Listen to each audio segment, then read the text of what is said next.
Estamos ya listas para llevar adelante una conversación con José Luis Cartolano, abogado y ex juez penal de la provincia de Neuquén, para conversar un poco sobre deudas, FMI y gobiernos que realizan acciones en contra de los pueblos. Así que le damos la bienvenida a José Luis a Agitando el Avispero. ¿Cómo le va, Luis?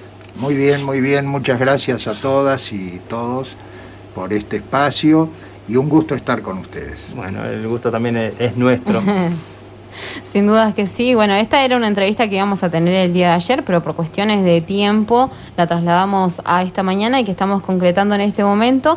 Estuvimos hablando muchísimo con José Luis fuera del aire, y hoy a la mañana, un poquitito más temprano, en el Salpicón Noticioso, compartíamos una noticia de ANRED sobre justamente esta campaña y del pago a la deuda, ¿no? Y algo bien relacionado a eso y sobre eso es que José Luis viene a conversar con nosotros hoy.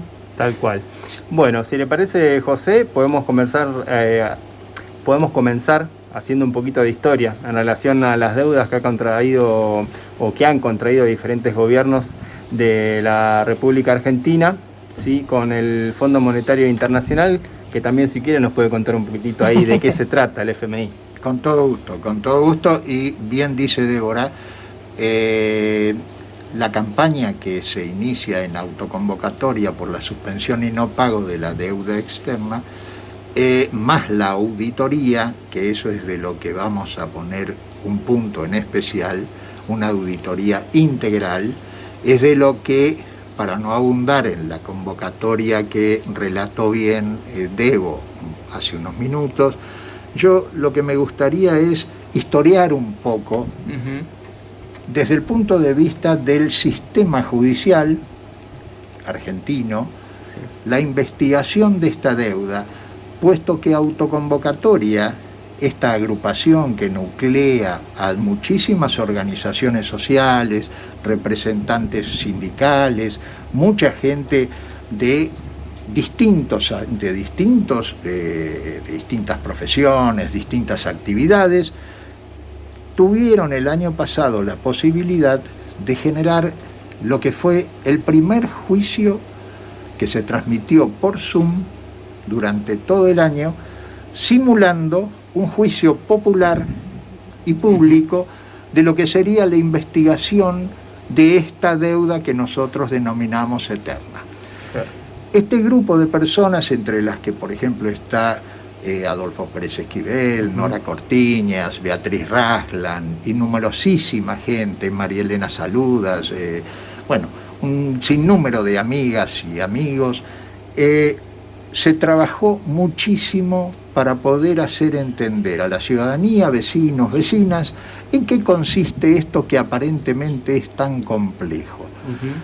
Tiene su gran complejidad, pero es cierto que toda complejidad, en la medida en que nosotros, conversando con las vecinas, los vecinos, podemos bajar a un nivel de comprensión todo aquello que este sentido común impuesto por los medios dominantes y los partidos políticos que manejan la cuestión desde entonces, la presentan como tan difícil. Claro. Nosotros queremos desmistificar y decirle al vecino y a la vecina que existe la posibilidad de crear otro sentido común, desde abajo, diría yo.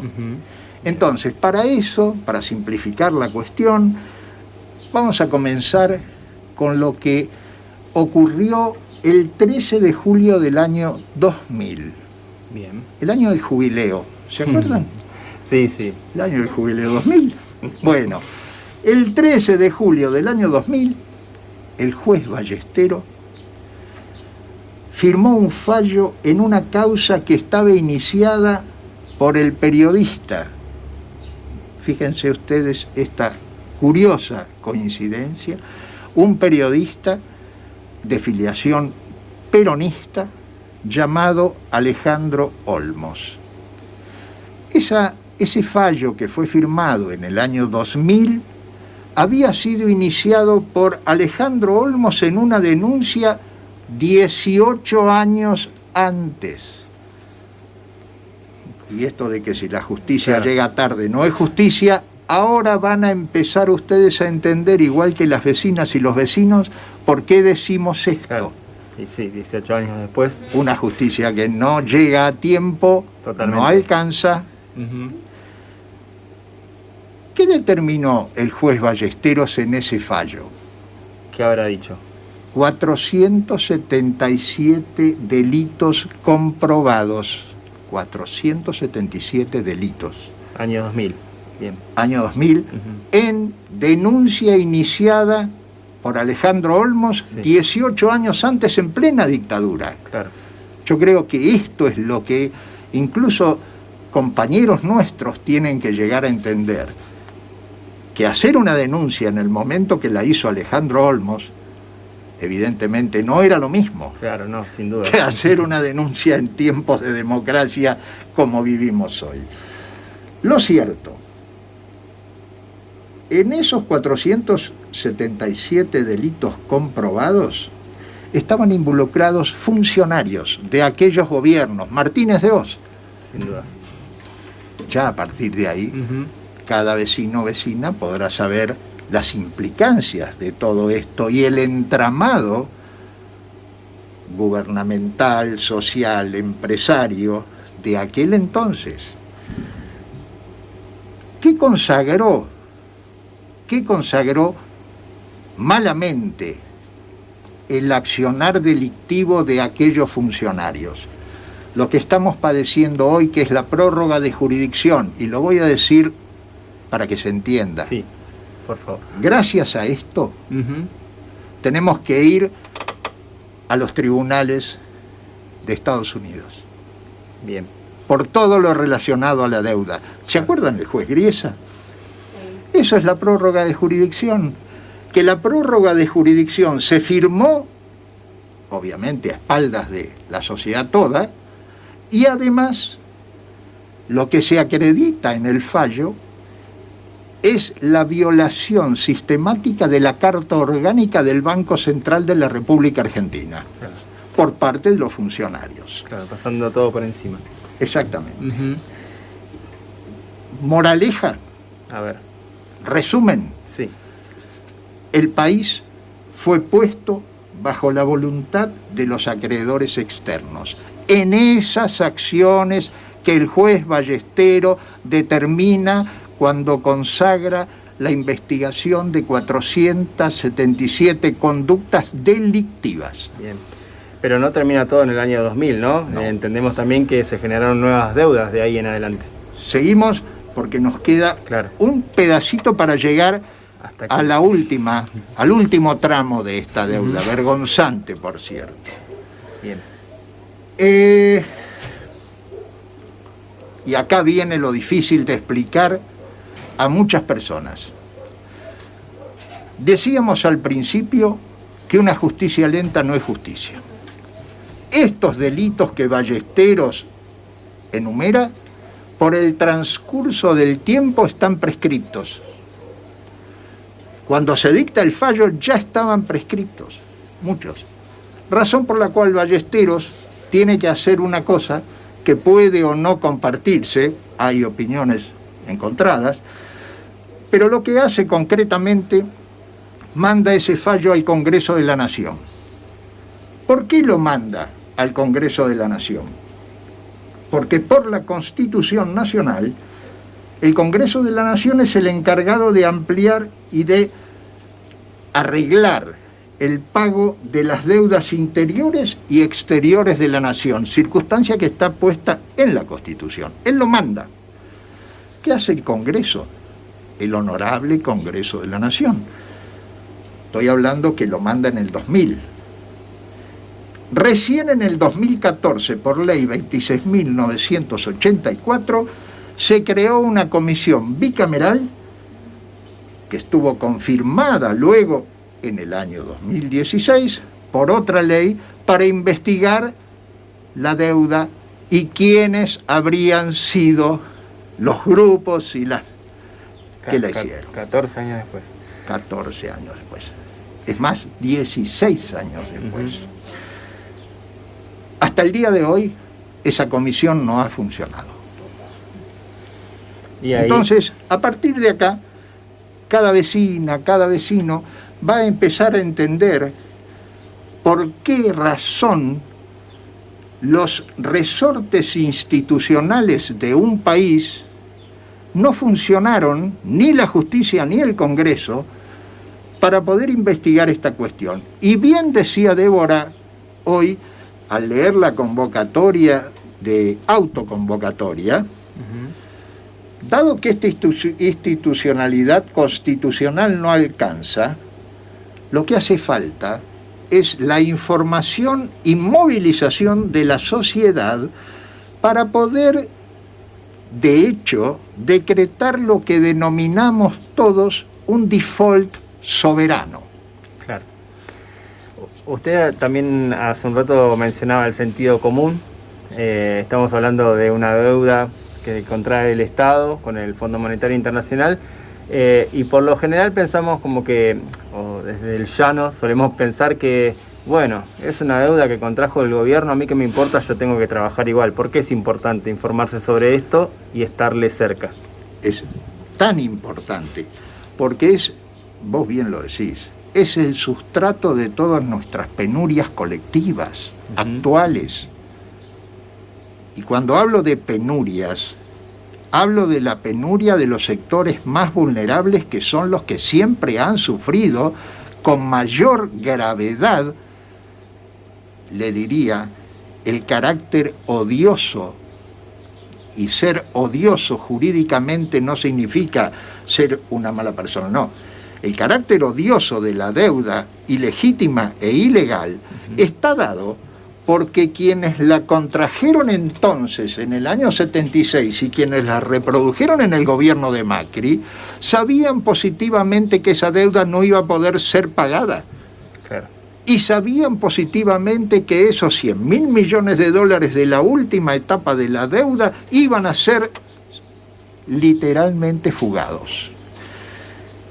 Brevísima la referencia que voy a hacer. Según datos estos datos son del año 2019, los podemos ayornar a hoy, la deuda allá era de $300 millones de dólares. ¿Qué representa esta deuda para que el vecino y la vecina lo entienda? Casi el 90% del Producto Bruto Interno de nuestro país, o sea, el 35% de ese 90% equivalen a las deudas del sector público. Claro. El 33% al sector privado, que son los tenedores de bonos, con los cuales yo hice referencia a Griesa, ¿se acuerdan? La timba, lo que se categorizó, y bien, como el fallo vergonzoso, donde se estaban ejecutando deudas que son ilegítimas, ilegales y odiosas. Y el 20% a los organismos multilaterales de crédito, y acá viene el Fondo Monetario Internacional. El Fondo Monetario Internacional, graciosa entidad, ¿sí?, que está para ayudar a los pueblos. Fíjense que ahora, en un acto de casi pretensa benevolencia, gira $4.500 millones para que se repartan en la necesidad en plena época de pandemia. Y alguien aquí en este país dijo, los 1.300 que tocan no van a ir para pagar los intereses que tenemos que pagar, sino directamente, en vez de decir que no vuelvan al fondo y vengan a la necesidad, hizo lo inverso. Como siempre casi entonces. A ver, esto es para señalarlo muy claramente, porque ustedes me dirán, ¿qué le pasó al periodista Olmos que valientemente hizo la denuncia ante el juez Ballesteros? Desgraciadamente, 4 meses antes de que se firmara el fallo, falleció. Esta autoconvocatoria de la que hizo referencia Débora, y en la que participamos todos los que aquí estamos, es un homenaje. Claro, es tomar su trabajo también y llevarlo hacia adelante. Exactamente, es un homenaje a la tarea desempeñada por Alejandro Olmos y la consagración del juez Ballesteros, que, criticado o no por aquella cuestión de mandar el fallo al Congreso y no haber él iniciado una investigación de oficio, no le resta mérito a la enorme tarea que hizo. ¿Qué le implica al país hoy esta semejante deuda? Que si quiere nos puede recordar de cuánto es el monto. El monto. Y hay posibilidades, o sea, no, por supuesto que no se está a favor de pagar la deuda, ¿no? Pero los que piensan en pagarla, ¿cómo piensan hacerlo? Acá hay una cuestión. Hay gente que construye por los medios, construye por el accionar político, este sentido común al que nos tienen acostumbrados hace muchísimos años. Y asustan, diciendo, si salimos y no pagamos, es el abismo. Uh-huh. Débora lo señaló bien leyendo un párrafo de la convocatoria. Las deudas deben honrarse, esto es verdad, pero las estafas no se deben pagar. Claro, y mucho más si son inconstitucionales. Y esto está comprobado por un fallo judicial y por la inacción de una institución como el Congreso, que dictó 2 leyes para generar una comisión bicameral que investigue y no lo ha hecho. Está comprobado que hubo 477 delitos en esta primera parte de la deuda. Y ahora, por eso exigimos, y digo exigimos e invito a vecinos y vecinas a sumarse enfáticamente, y esto no significa hacer ruido, no, significa empezar a interiorizarse por estas cuestiones para exigirle al actual gobierno y a la actual justicia que investigue previa auditoría integral. ¿Qué quiere decir esto de auditoría? Tenemos que investigar cómo se originó, qué mecanismos constitucionales y legales se violaron, a quiénes benefició, de modo tal de poder decirle, en el caso de una condena, señores, devuelvan el dinero que se llevaron. Claro. Tan simple como eso. Seguramente debe haber beneficiado a funcionarios públicos y a empresas. Al pueblo siempre está, por supuesto, siempre de costado. ¿Qué es, y redondeo acá, uh-huh, qué es la respuesta que debemos dar al vecino y a la vecina? ¿Existe otra posibilidad? Qué buena definitivamente pregunta. Sí. Definitivamente sí existe. Y debe pensarse, y esto voy a repetir palabras que no son mías. Traigo y voy a leer expresamente pequeños párrafos de un compañero y amigo que militamos juntos en la CPI, que es la corriente política de izquierda, junto con el proyecto político emancipatorio, que luego lo pongo a disposición como documento fundacional, en el que adhiere CPI y proyecto político emancipador a autoconvocatoria por la suspensión y no pago de la deuda, junto con otro colectivo enorme de organizaciones sociales y partidos, menos del oficialismo y claro, de la oposición. Claro. Obviamente. Entendido. No, vamos a aclararlo porque si no parecería que estamos todos en el mismo sitio, claro, y no es así. Julio Gambina, que de él se trata, es un economista, representante de la FICIP, académico, bueno, lauros le sobran para poder decir con precisión lo que afirma. Dice lo siguiente: ¿existe esta posibilidad? Y él dice, en ese sentido, lo primero es definir la suspensión de los pagos de la deuda pública e investigar a fondo el proceso de endeudamiento. No solo en los últimos 4 años, sino desde el inicio de la genocida dictadura. En esto, plena coincidencia. Pero no alcanza con suspender los pagos, afirma.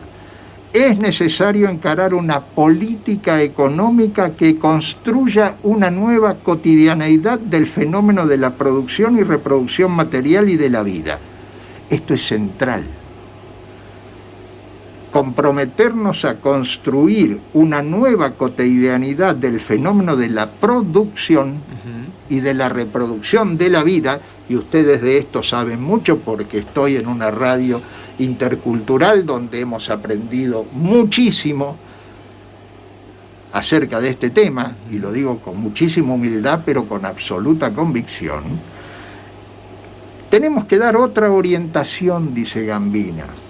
Una orientación de la política económica se puede transformar este orden económico con un cambio. Claro. Y además,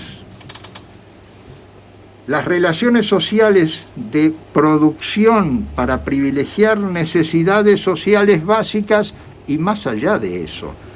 Esto incluye, afirma Gambini y continúa, reformas con socializaciones varias en la producción y circulación. Todo lo que hablamos, soberanía alimentaria, cambio de matriz en la soberanía, cambio de matriz energética, etcétera, etcétera, sí. Agroecología, un nuevo modo que nos permita llegar al buen vivir. O, en decires de García Linera, a la Iyú universal. Bien, y para esto es fundamental, como decía, que la gente se pueda ir acercando a estos temas, informándose, organizándose también, porque si hay una justicia que hace 30 años que no hace nada al respecto, es que se necesita de organización popular para poder generar mucho más fuerza y que se resuelvan estos temas de una manera en favor de los pueblos, ¿no? Por eso insistimos tanto en que debemos cambiar este sentido común. De la manera en que cada cual pueda y lo sienta. ¿Para qué? Porque si no lo cambiamos, ratificamos que seguir pagando a los acreedores no es beneficiar al pueblo, sino a los prestamistas y usureros internacionales y buscadores de crédito, que son los que negociaron con la última etapa del gobierno de Macri, y por eso lo categorizamos como deuda odiosa también a este último tramo, porque sabía que era impagable. Claro. En las condiciones que estaba Argentina sabían que era impagable. Fueron más de 100.000 millones de dólares de fuga de deuda pública. Graciosamente no podemos seguir pagando un peso más. Sí, y más de deudas que no contrae, por supuesto, el pueblo, ¿no? Y que terminan vaciando a las instituciones públicas como, no sé, por ejemplo, la educación pública o también la salud pública, que claro. Son problemas históricos. Donde claro. debería claro. ir destinado todo esto. Salud pública, educación y además, y termina, y con esto cierro porque por esta vez los puedo llegar a cansar. Dice Gambina, la búsqueda es por otra normalidad que termine con los procesos de desigualdad y miseria mayoritaria y augure una perspectiva de liberación social y construcción socioeconómica autogestionada. Esto es importantísimo. Apostar a la autogestión en procesos de construcción colectiva en el área que sea, creo, y acá coincidimos, no es solo una cuestión nacional, sino que requiere que sea asumida mundialmente para que tengamos aquella consigna que dijeron, otro mundo es posible. Bien. Bueno, muchísimas gracias, José Luis Cartolano, abogado y ex juez penal.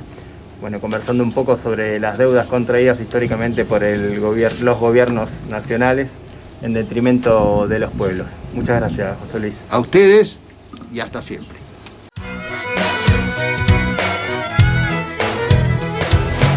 Distintas voces, diversas miradas. Hacemos comunicación popular y alternativa. Por el 90.5 FM Che Comunitario.